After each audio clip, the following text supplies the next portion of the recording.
La luna llena apenas iluminaba los olivos. El aire de Jerusalén se sentía pesado, no por el frío de la noche, sino por el peso del mundo. Y mientras 11 hombres dormían a su alrededor, uno solo velaba, de rodillas, con el rostro en la tierra, sudando sangre. En esa quietud Jesús no solo oraba, luchaba. Esta es la historia de una noche de agonía, una traición y el amor más grande jamás visto. Después de la cena, después de compartir las palabras que resonarían por los siglos, Jesús y sus discípulos se alejaron de la ruidosa ciudad. Se dirigieron a un lugar que él amaba, un lugar de paz llamado Getsemaní, el lagar de aceite, un lugar para orar y estar en silencio. Pero esa noche no habría silencio. Imagina por un momento ese escenario. La luz de la luna apenas se filtraba entre las viejas ramas de los olivos.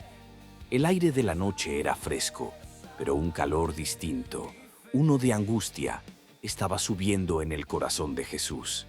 Él se apartó de sus discípulos, llevándose solo a Pedro, Jacobo y Juan. Les pidió algo simple, pero que se volvería una prueba de lealtad. Quédense aquí y velen conmigo. Y allí, a unos metros de ellos, Jesús se arrodilló. Y el hombre que había calmado las tormentas y resucitado muertos sintió el pánico más humano de todos. Un miedo que no es por la muerte, sino por el dolor que la precede. La agonía era tan intensa, tan insoportable, que su cuerpo reaccionó. Médicos y psicólogos han hablado de la hematidrosis, una condición real donde el estrés extremo hace que los capilares se rompan y la persona sude sangre. Así de profunda era su angustia. Él no oraba de manera casual. Sus palabras no eran un simple rezo, eran un ruego. Padre, si es posible, pasa de mí esta copa. Detente ahí un momento. Piensa en esa frase. No es el Mesías invencible pidiéndole al Padre. Es un hijo pidiendo una salida. Es el peso de toda la injusticia, el dolor y la traición de la humanidad cayendo sobre sus hombros. Y él, en su humanidad, tembló. Pero el miedo no era por sí mismo. El miedo era el peso del pecado de cada uno de nosotros. Era la agonía de saber que en pocas horas los pecados de toda la historia caerían sobre él. Y aquí está el punto clave, la parte que nos conecta con él. Después de ese ruego, lo que vino no fue un escape, fue un acto de amor definitivo. Él terminó su oración con la frase más valiente de todas: «Pero no se haga mi voluntad, sino la tuya». En ese momento, la fe triunfó sobre el miedo. En ese momento, Jesús eligió amarnos. Él se levantó, su rostro reflejaba la paz que viene de la rendición. Fue a ver a sus amigos, los que le había pedido que lo acompañaran en su vigilia, y los encontró dormidos.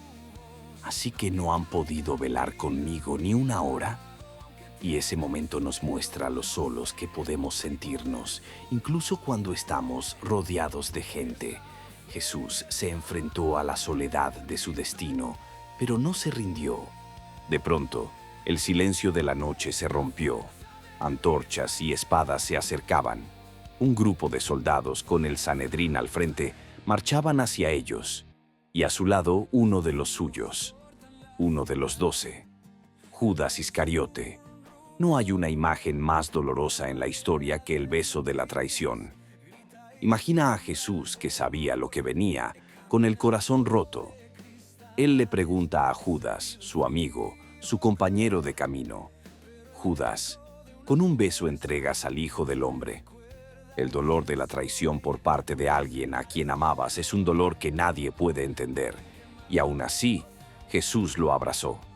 Pedro, lleno de rabia y lealtad, saca su espada y le corta la oreja a uno de los soldados, pero Jesús lo detiene y con un toque sana la herida. En ese instante de caos, Jesús todavía tiene el poder de sanar, y escoge hacerlo para mostrar compasión a un enemigo. Y luego sucedió lo que más temía un hombre solo. Cuando los soldados arrestaron a Jesús, los discípulos, Los que habían jurado seguirlo hasta la muerte, los que habían comido con él, lo abandonaron y huyeron. Jesús se quedó solo. Arrastrado de un lado a otro, Jesús enfrentó un juicio que era cualquier cosa menos justo. Falsas acusaciones, testigos que se contradecían y un odio que se sentía en el aire. La justicia se había olvidado de la verdad. Y mientras esto sucedía, la historia se desvía por un momento hacia un patio, donde un discípulo, Pedro, el que había jurado morir con él, lo negó 3 veces. Cada vez que le preguntaban si lo conocía, respondía con más fuerza: no lo conozco. Y entonces, el canto de un gallo llenó la noche, y Pedro se dio cuenta de su debilidad. Su dolor fue el reflejo de lo que todos sentimos cuando fallamos. Jesús fue llevado ante Pilato, que no encontraba culpa en él. El gobernador le dio a la multitud la opción de liberar a un prisionero, y el pueblo, manipulado y cegado, eligió a un ladrón en lugar del Rey de Reyes. «Crucifícalo, crucifícalo», gritaban, mientras el mundo se oscurecía en el Gólgota por el sacrificio inmenso de Jesús. A unos kilómetros de distancia, otra tragedia se estaba consumando.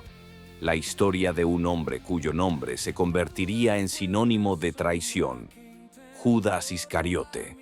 Él recibió sus 30 monedas de plata, el pago por el hombre que había conocido, seguido y amado. Pero tan pronto como el dinero estuvo en su mano, el remordimiento, la culpa y la desesperación cayeron sobre él como una losa de piedra. Judas no era un hombre sin corazón, era un hombre dominado por sus debilidades. Cuando vio que el Sanedrín no solo pretendía encarcelar a Jesús, sino que lo condenarían a muerte, el peso de su acción lo destrozó. Él no había calculado el resultado final de su traición. Su conciencia lo llevó de vuelta al templo. Entró en el lugar sagrado, con el rostro desencajado por el terror. Gritó a los sacerdotes: «He pecado entregando sangre inocente». Él mismo, el traidor, fue el que testificó sobre la inocencia de Jesús. Pero el Sanedrín, el mismo grupo que le había pagado, le respondió con una frialdad espeluznante: «¿A nosotros qué nos importa? Allá tú». Imagina ese momento. Judas estaba solo, abandonado por los que le habían usado y exiliado por su propio remordimiento. Las 30 monedas, que debían ser su tesoro, se convirtieron en un metal ardiente en su mano. Su desesperación era tan grande que arrojó las monedas en el templo y huyó. Ese es el poder del pecado y la culpa sin esperanza. Al contrario que Pedro, quien también falló, Judas no buscó el perdón. Se sumergió en una desesperación tan profunda que solo vio una salida: la muerte. Se fue y se ahorcó.